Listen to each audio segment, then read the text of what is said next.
Hi, everybody. I'm going to keep reading The One and Only Ivan. This is our third installment. The name of this chapter is called Mac. Usually, Mac leaves after the last show, but tonight he is in his office working late. When he's done, he stops by my domain and stares at me for a long time while he drinks from a brown bottle. George joins him, broom in hand, and Mac says the things he always says. How about that game last night? And business has been slow, but it'll get better, you'll see. And don't forget to empty the trash. Mac glances over at the picture Julia is drawing. What are you making? He asks. It's for my mom, Julia says. It's a flying dog. She holds up her drawing, eyeing it critically. She likes airplanes and dogs. Mac murmurs, sounding unconvinced. He looks at George. How's the wife doing anyway? About the same, George says. She has good days and bad days. Yeah, don't we all? Mac says. Mac starts to leave, then pauses. He reaches into his pocket, pulls out a crumpled green bill, and passes it into George's hand. Here, Mac says with a shrug, buy the kid some more crayons. Mac is already out the door before George can yell, thanks. Not sleepy. Stella, I say after Julia and her father go home. I can't sleep. Of course you can, she says. You are the king of sleepers. Shh, Bob says from his perch on my belly. I'm dreaming about chili fries. I'm tired, I said, but I'm not sleepy. Well, what are you tired of? Stella asks. I think for a while. It's hard to put into words. Gorillas are not complainers. We're dreamers and poets, philosophers, nap takers. I don't know exactly. I kick at my tire swing. I think I may be a little tired of my domain. That's because it's a cage, Bob tells me. Bob is not always tactful. I know, Stella says. It's a very small domain. And you're a very big gorilla, Bob adds. Stella? I ask. Yes? I noticed you were limping more than usual today. Is your leg bothering you? Just a little, Stella answers. I sigh. Bob resettles. His ears flick. He drools a bit, but I don't mind. I'm used to it. Try eating something, Stella says. That always makes you happy. I eat an old brown carrot. It doesn't help, but I don't tell Stella. She needs to sleep. You could try remembering a good day, Stella suggests. That's what I do when I can't sleep. Stella remembers every moment since she was born, every scent, every sunset, every slight, every victory. Yeah, I can't remember much, I say. There's a difference, Stella says gently, between can't remember and won't remember. That's true, I admit. Not remembering can be difficult, but I've had a lot of time to work on it. Memories are precious, Stella adds. They help tell us who we are. Try remembering all your keepers. You always liked Carl, the one with the harmonica? Carl. Yes, I remember how he gave me a coconut when I was still a juvenile. It took me all day to open it. I try to recall other keepers I have known, the humans who cleaned my domain and prepared my food and sometimes kept me company.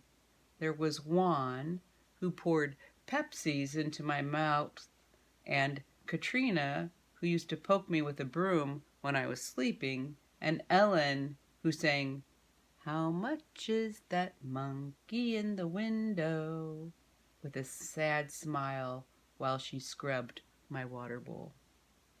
And then there was Gerald, who once brought me a box of fat, sweet strawberries. Gerald was my favorite keeper. I haven't had a real keeper in a long time. Mac says he doesn't have the money to pay for an 8 babysitter. These days, George cleans my cage, and Mac is the one who feeds me. When I think about all the people who have taken care of me, mostly it's Mac I recall day in and day out, year after year after year. Mac who bought me and raised me and says I'm no longer cute.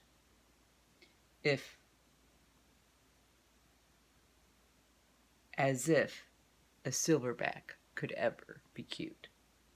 Moonlight falls on the frozen carousel, on the silent popcorn stand, on the stall of leather belts that smell like long gone cows. The heavy work of Stella's breathing sounds like the wind in trees, and I wait for sleep to find me. The Beetle. Mac gives me a new black crayon and a fresh pile of paper. It's time to work again. I smell the crayon, roll it in my hands, and press the sharp point against my palm. There's nothing I love more than a new crayon. I search my domain for something to draw. What's black? An old banana peel would work, but I've eaten them all.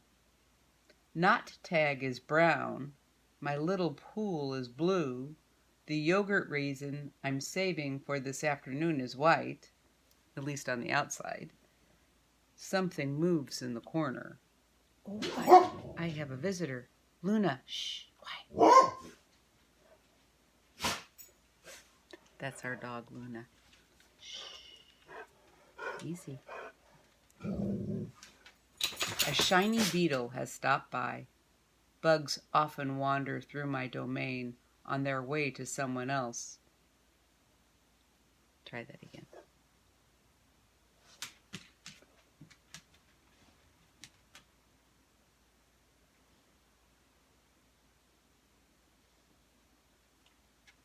The Beetle. Mac gives me a new black crayon and a fresh pile of paper. It's time to work again. I smell the crayon, roll it in my hands, press the sharp point against my palm. There's nothing I love more than a new crayon. I search my domain for something to draw. What's black? An old banana peel would work, but I've eaten them all. Knot tag is brown. My little pool is blue. The yogurt raisin I'm saving for this afternoon is white, at least on the outside. Something moves in the corner. I have a visitor. A shiny beetle has stopped by.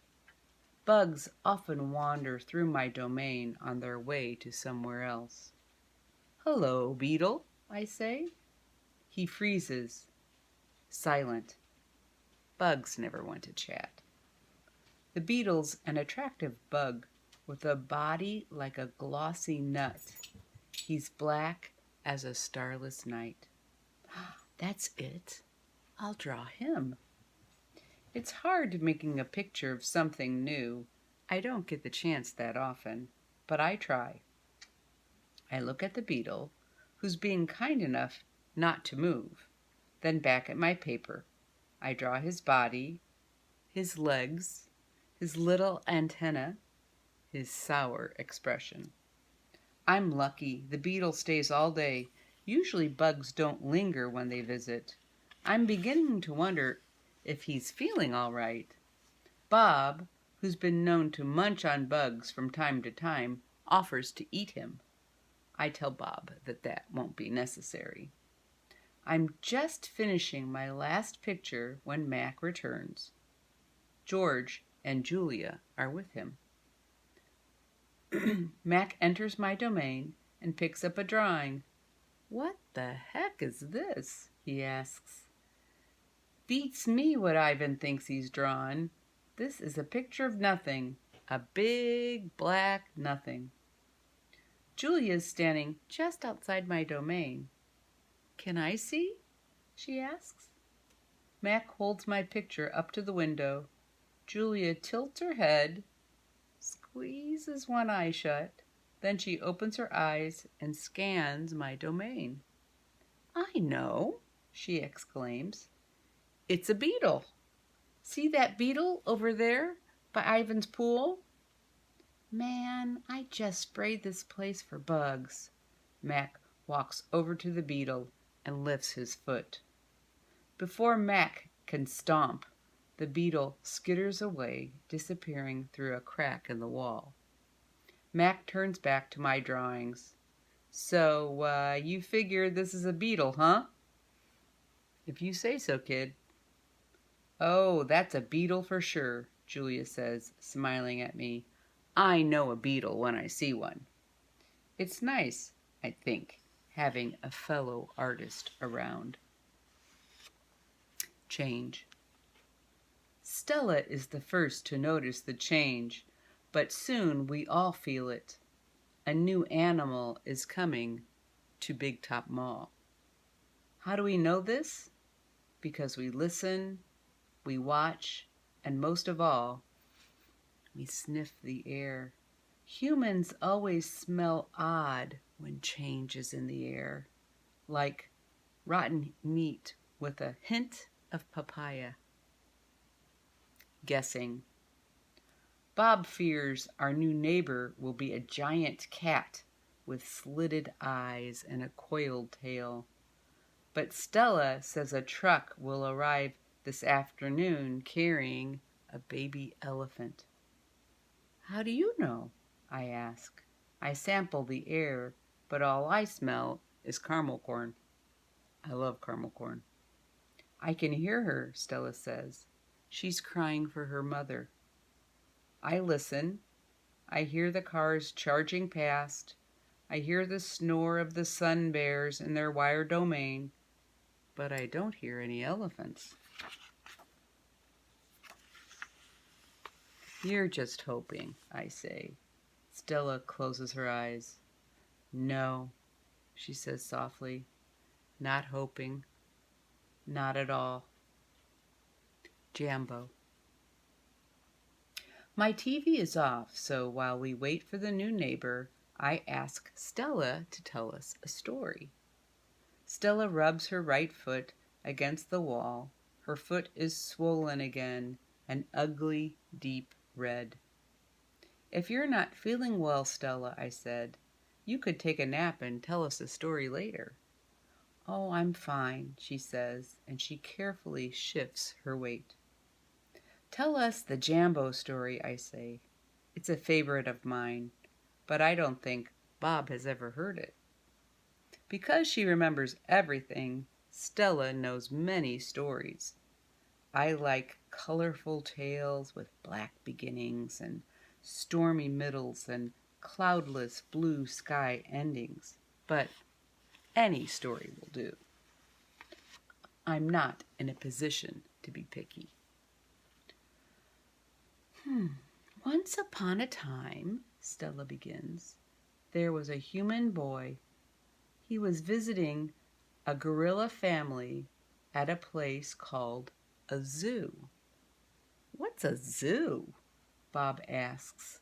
He's a street smart dog, but there's much he hasn't seen.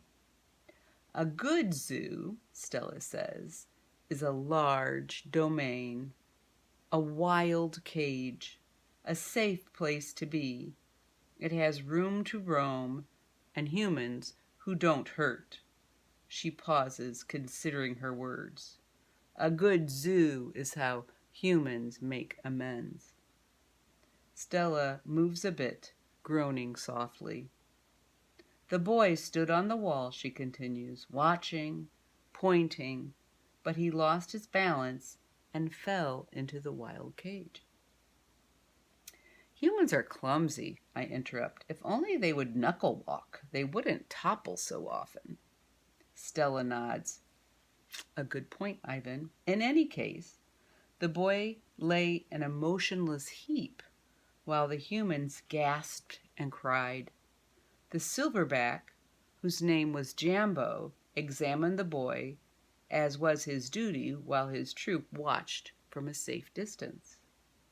Jambo stroked the child gently. He smelled the boy's pain, and then he stood watch.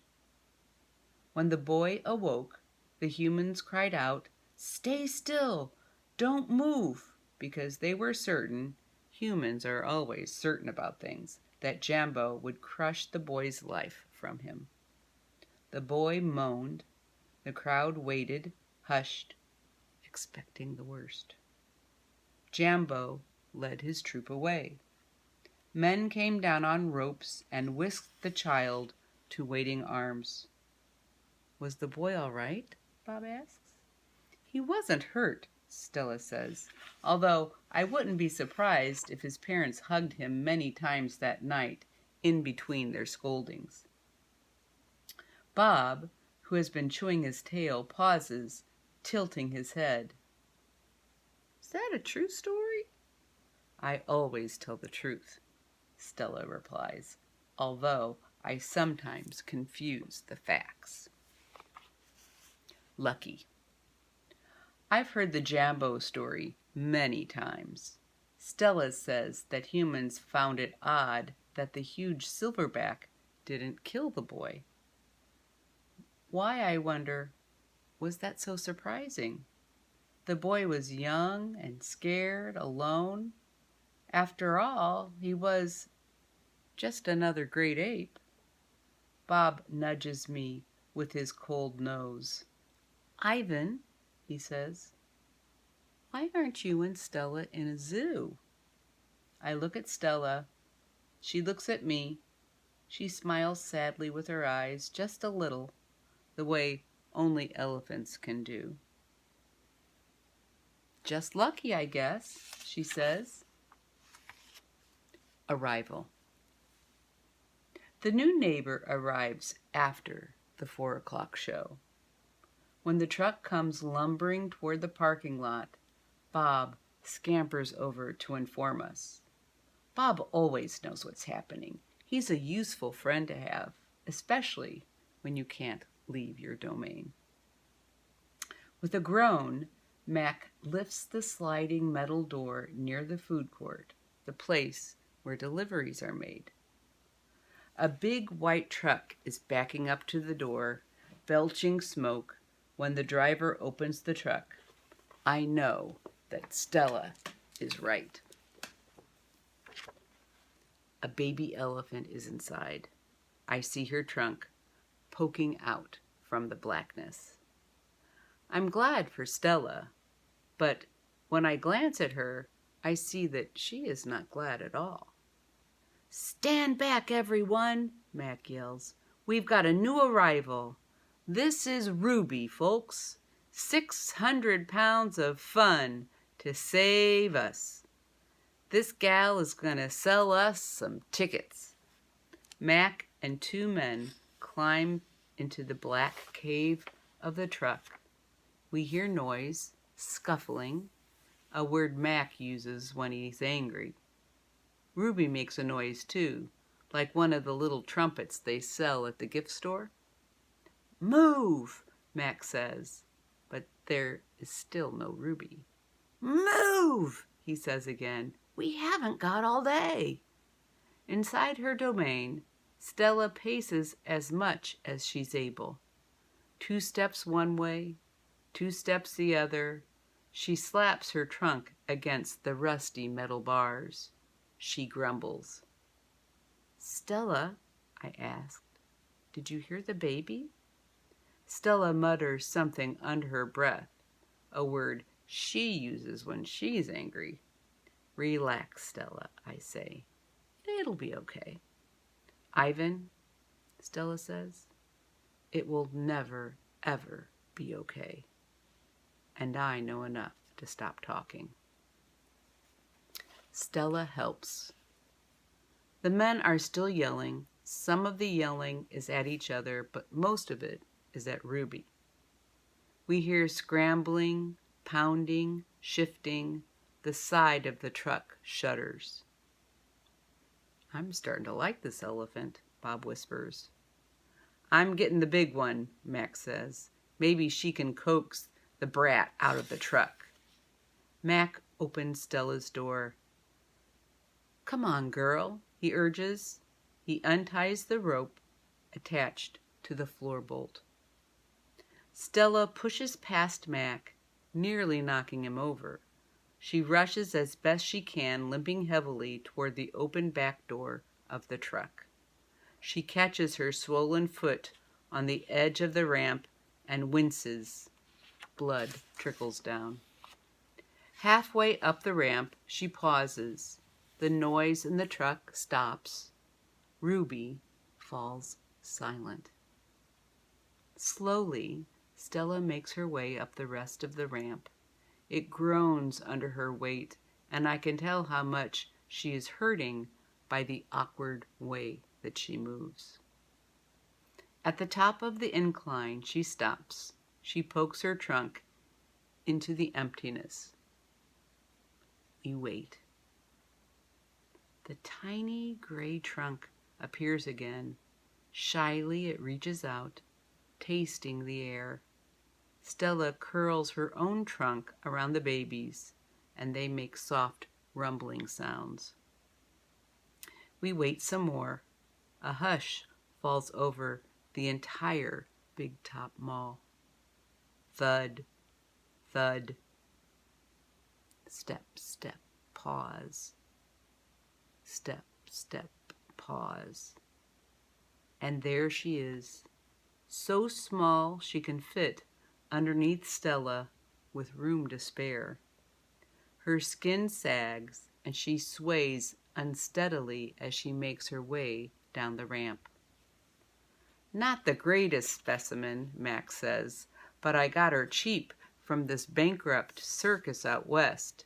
They had her shipped over from Africa. Only had her a month before they went bust. He gestures toward Ruby. Thing is, people love babies.